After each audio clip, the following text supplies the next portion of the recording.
just, it's like a vase with, I think it, I don't know. I don't know if it's ice cream with green leaf or what. But all right. All right, good afternoon. We'll call to order the PLAT committee meeting for January 4th. Please rise for Pledge of Allegiance.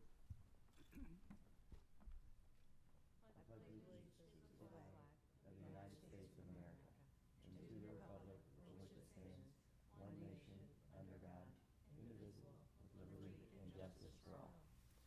All right. Thank you. We'll do roll call. Ms. Stoller? Here. Mr. Taylor? Here. Ms. Vukasich? Here. Thank you. All right. We have the approval of the previous minutes from the December 7th meeting. Do I have a motion to, or do I have any revisions? If not, motion. Motion to approve. Second. All in favor? Aye. Aye. Or we'll move on to the public hearing.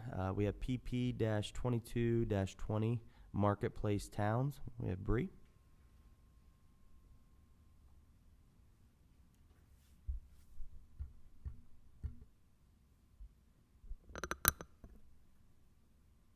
Good evening, ladies and gentlemen. Can you hear me? It'll pick up on the recording. Okay. Good evening, ladies and gentlemen. We gather here today to discuss PP 22-20, which is Marketplace Towns.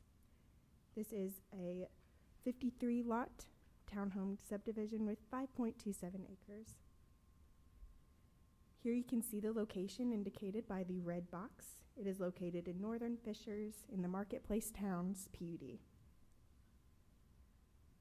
On the left of your screen, you can see the plat itself, and then on the right is the aerial view off of Bent Grass Lane.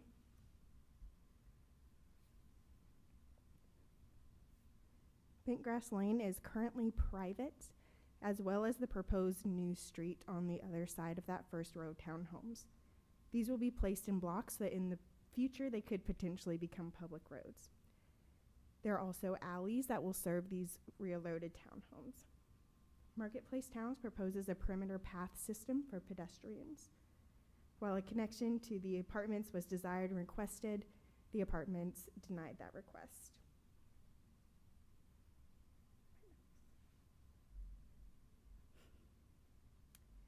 So this plat is in line with the objectives of the Fishers Unified Development Ordinance, and these parcels are zoned PUD and align with the future land use plan.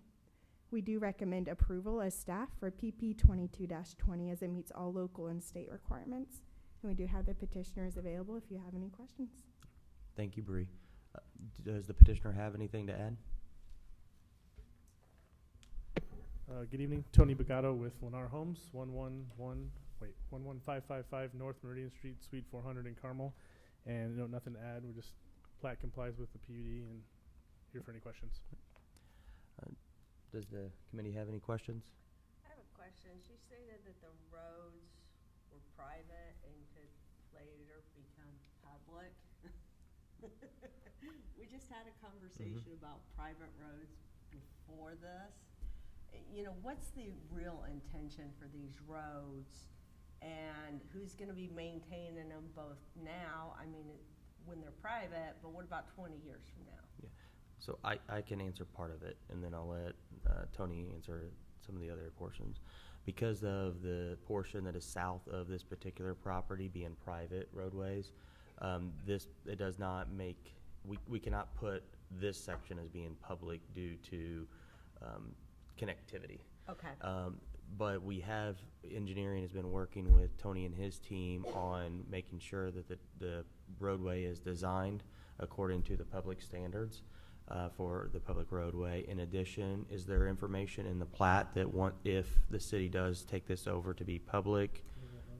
We have them dead as blocks for future conveyance, but we haven't added any language. We can make a note of that, but yeah, the existing road here on the right to the east is already private. So when we were talking engineering, if we made this alley public, it was a weird dynamic because you don't want to snow plow or have to maintain a road in the middle of a private road. And then these blocks between the homes are really probably still serve best to be private alleys that would be maintained by the HOA in perpetuity because they're a smaller drive, almost like a driveway, shared driveway.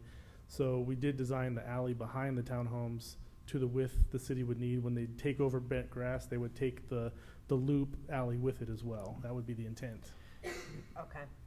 And my recollection of some of the language that is in or at least the conversation has been had with my team is that the biggest concern I have is the utility easement.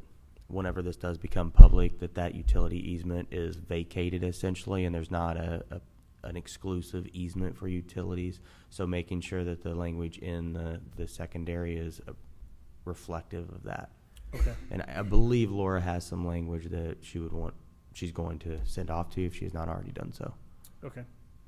And then I'll also add, I think this was mentioned, but just to make it clear, even though they can't be public today because there's no connection to an adjacent public roadway, staff has requested that roadway be put in its own separate parcel, so that way it's an easier process if they were to convey that over in the Okay. future. That was gonna be one of my, how do we make that process for conveying that road to the city at a future time easier? Okay. That sounds good. Thank you. Any more questions? No. All right, seeing none, do we have a motion? Motion to approve. I'll second. All in favor? Aye. All right, thank you. Moving on, it doesn't seem that we have any old business or new business. Is there any staff communication? All right, do I have a motion to adjourn? So moved. Second? All in favor? Aye. Aye. Thank you.